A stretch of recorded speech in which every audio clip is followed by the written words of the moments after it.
Good morning, students. This is chapter 29 of English 2nd. Use of has, have, had. Has, have और had का प्रयोग. ठीक है, इस लेसन में हमें क्या करना है, हैज़, हैव और हैड का प्रयोग करना है. ठीक है, अब देखिए पहचान क्या होगी जिन वाक्यों में हम इनका यूज़ करते हैं. हिंदी वाक्यों के अंत में पास है, पास था, पास थी, पास थे या रखता है, रखती है, रखते हैं, रखता हूँ, रखता था, रखते थे आदि शब्द होते हैं. ठीक है, जिन सेंटेंसेस के अंत में लास्ट में ये शब्द होंगे, ठीक है, उसमें हमें हैज़, हैव या हैड का प्रयोग करना होगा. अब देखिए हैज़, हैव और हैड का प्रयोग कि हैज़ का कहाँ यूज़ करते हैं, हैव का कहाँ करते हैं और हैड का कहाँ करते हैं. देखिए पहले रीडिंग करते हैं फिर समझाते हैं. हैज़ तथा हैव वर्तमान काल यानी प्रेजेंट टेंस के रूप में है. ठीक है, हैज़ हैव कौन से हैं, प्रेजेंट टेंस में, और हैड आता है आपका पास्ट टेंस के रूप में यानी भूतकाल में. आई तथा बहुवचन कर्ता के साथ हैव रखते हैं. ठीक है, आई, वी, यू, दे. ठीक है, वी, यू, दे सब क्या है, ये बहुवचन में आते हैं. तो आई, वी, यू, दे तथा बहुवचन कर्ता के साथ हैव का प्रयोग करेंगे और ही, शी, इट और एकवचन कर्ता के साथ हम हैज़ का प्रयोग करेंगे. ठीक है, पास के वाक्यों को रखता रखती में बदलते हैं. ठीक है, अगर कहीं पास लिखा हुआ है तो उसका मतलब रखना या रखती भी होता है. अब देखिए अब हैड का प्रयोग कहाँ होता है. हैड का प्रयोग जो है हम जब था, थी, थे होगा तब हम हैड का प्रयोग करेंगे. और हैड जो है चाहे I, we, you, they, he, she, it, plural और सिंगुलर सबके साथ में आपको हैड का यूज़ करना होता है. केवल हैज़ और हैव में आपको देखना होगा कि किसके साथ हैव लगेगा और किसके साथ हैज़ लगेगा. और अगर लास्ट में वो पास्ट टेंस है तो हैड आपको प्रत्येक के साथ हैड लगाना है. अब देखिए इसका रूल्स क्या होते हैं. सबसे पहला आपका आता है अफर्मेटिव सेंटेंस. अफर्मेटिव, ठीक है, यानी सिंपल सेंटेंस जो है सबसे पहले सब्जेक्ट आएगा, फिर हैज़, हैव या हैड आएगा. हैज़, हैव या हैड कहाँ लगना है ये आपको बता दिया गया है. उसके बाद क्या आएगी, क्रिया यानी जो भी काम वो कर रहे हैं. उसके बाद हमारा ऑब्जेक्ट आएगा. अब देखिए एग्जाम्पल, रोहन के पास एक कार है. तो रोहन आगे सबसे पहले सब्जेक्ट आ गया. देखिए सबसे पहले सब्जेक्ट आ गया. अब हमें ये देखना है कि एक कार है यानी प्रेजेंट टेंस है ये, तो प्रेजेंट टेंस में हैज़ या हैव लगेगा. अब हमें ये देखना है कि रोहन के साथ क्या लगेगा, हैज़ लगेगा या हैव लगेगा. रोहन के साथ एक वचन है यानी हैज़ लगेगा. Rohan has a car. पास के लिए कुछ नहीं आएगा, केवल हैज़ ही आएगा. Rohan has a car. ठीक है, आप ये नहीं देखेंगे कि पास के लिए भी हमें कुछ लगाना है. मेरे पास एक पेन है. सबसे पहले हमने देखा ये प्रेजेंट टेंस है. अब आई के साथ हमें पता है हैव लगाना है. I have a pen. Sita के पास एक किताब है.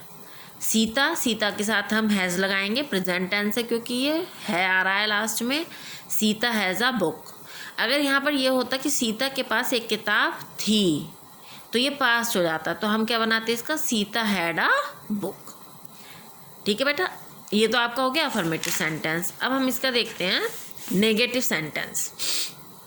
नेगेटिव सेंटेंस में क्या होगा, सिंपल सी बात है, हैज़, हैव या हैड के बाद नॉट लग जाएगा. नॉट नहीं आएगा, इसमें नो आएगा. ठीक है, जैसे देखिए एग्जाम्पल, मेरे पास किताब नहीं है. I have no book. तो इसमें नॉट न लगा के आप नो लगाएंगे. ठीक है, अब आ जाते हैं हम इसके इंटेरोगेटिव सेंटेंसेस में.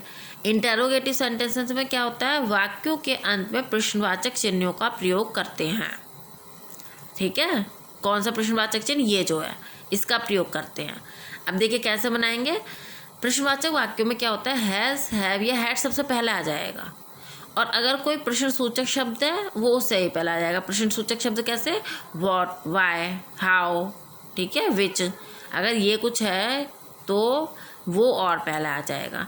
तो कैसे बनाएंगे, हैज़, हैव, हैड, मतलब इन तीनों में से एक आएगा, फिर प्लस सब्जेक्ट हो जाएगा, फिर प्लस ऑब्जेक्ट हो जाएगा इसका. ठीक है, अब देखिए नीचे दिया है ना, प्रश्नवाचक शब्द की अंग्रेजी शुरू में रखते हैं. अगर कोई प्रश्नवाचक शब्द है जैसे क्यों, कब, कहाँ, कैसे, वो और पहले आ जाएगा. ठीक है, अब देखिए एक एग्जाम्पल देख लेते हैं इसका. क्या तुम्हारे पास फालतू पेन है. तो देखिए तुम्हारे के लिए यू लगाते हैं और यू के साथ हमें क्या आएगा, हैव. तो हैव को हम सबसे पहले ले आएंगे.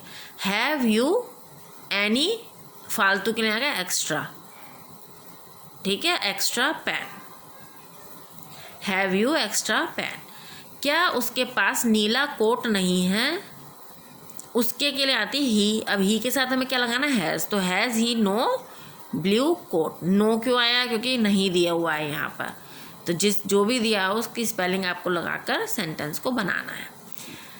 अब आते हैं हम chapter number 30, use of it. It का प्रयोग। ठीक है, देखिए इट का प्रयोग कैसे वाक्यों में करते हैं। जिस वाक्य में समय, मौसम, दिन, माह, वर्ष को दर्शाने वाले शब्द होते हैं वहाँ पर हम इट का प्रयोग करते हैं। ठीक है, अब देखिए इसका आता है अफर्मेटिव सेंटेंस। अफर्मेटिव सेंटेंस यानी इट सबसे पहले आएगा। इन वाक्यों में इट से शुरू करते हैं इसको। इट, फिर प्लस वर्ब आएगी आपकी, प्लस ऑब्जेक्ट आएगा। जून का महीना है, इट से शुरू करना है, इट, और वर्ब क्या आएगी? इज़। ठीक है, it is the month of June. आज सर्दी है, it is cold today. It से शुरू करेंगे हम इनको। अब नेगेटिव सेंटेंसेस में देखिए क्या आएगा। नेगेटिव सेंटेंस में सिंपल होता है कि वर्ब के बाद नॉट लग जाता है। तो इट, फिर plus verb, plus not, plus object, केवल नॉट लग जाएगा आपका। आज सर्दी नहीं है, it is not cold today. इस वर्ब है, वर्ब के बाद नॉट लग गया। जनवरी का महीना नहीं है, it is not the month of January. ठीक है, अब इसका आता है हमारा इंटेरोगेटिव सेंटेंसेस। क्या पहचान है? वाक्यों में प्रश्नवाचक चिन्ह का प्रयोग होता है। रूल्स क्या है? सबसे पहले वर्ब आ जाएगी। ठीक है, नेगेटिव बनाने के लिए क्या करते हैं? सबसे पहले वर्ब ले आते हैं। Verb plus it plus object, वैसा ही रहेगा सिंपल। बस वर्ब अफर्मेटिव में इट के बाद आती है और इंटेरोगेटिव में इट से पहले आ जाएगी। क्या 4 बजने वाले हैं? ये इन्होंने गलत बना दिया यहाँ पर। इज़ आपका सबसे पहले आएगा, ये इनका गलत हो गया। ये इन्होंने ये अफर्मेटिव बना दिया।